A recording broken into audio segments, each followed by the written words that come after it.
So how did you guys get to that jump from 100 grand to 1 million?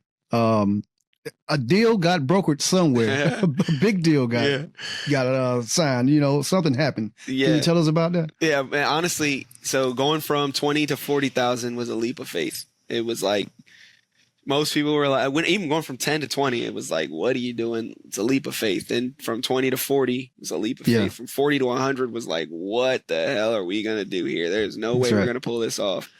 So from 100 to 1 million, same thing, a leap of faith. Same thing.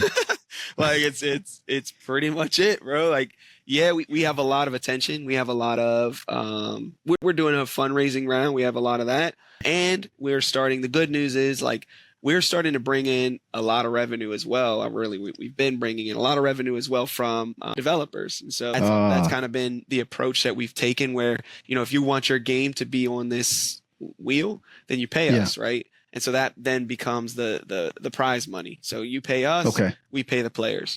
So the developers in turn pay our players to play their games. And that's become, you know, the business plan.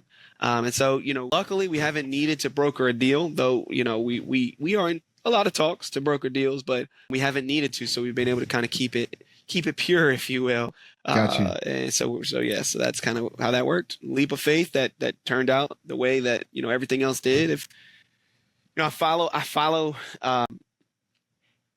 what I feel. I follow what I hear. I follow what I see, and I follow what I believe I'm being told by God, who I believe, you know, gave me this vision in the first place. And so if I see something that I feel like is when I get that feeling, and then I tell the team, and they're like, "You're crazy. Don't do this. This doesn't make sense," and then I do it, and then it pans out.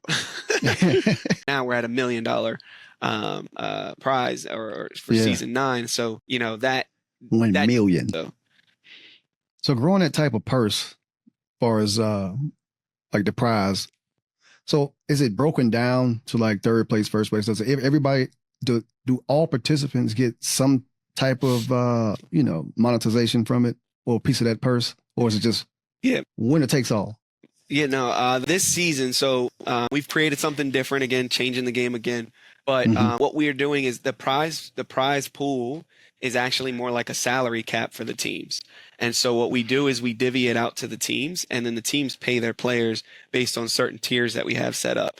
So if you're a starter, you're getting paid win or lose. First, if you're like the number 1 player on the team, we call it tier 1, then you're making $2,500 per match, like per game, win or lose. That's crazy. Yeah, and then when you make it into the playoffs, you're making an upwards of $12,000 per match in the playoffs. Wow.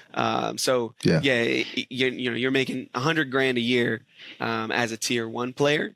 And as a tier 4 player, you're making $400 a game, and then that goes all the way up to in the playoffs, I think it's like 2,000 or something like that per game. So if you do well, you get rewarded for it, right?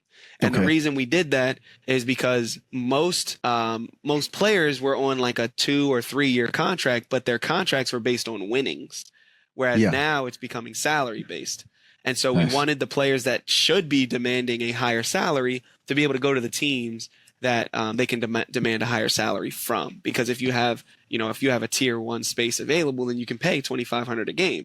But you know, you only have one. You only have one available. So now you can kind of spread out some of the better players, make it a little bit more even, and also give the players an opportunity to collect the money that they deserve. Frankly, I mean, they work really hard, and they deserve it. Now let's go change the game.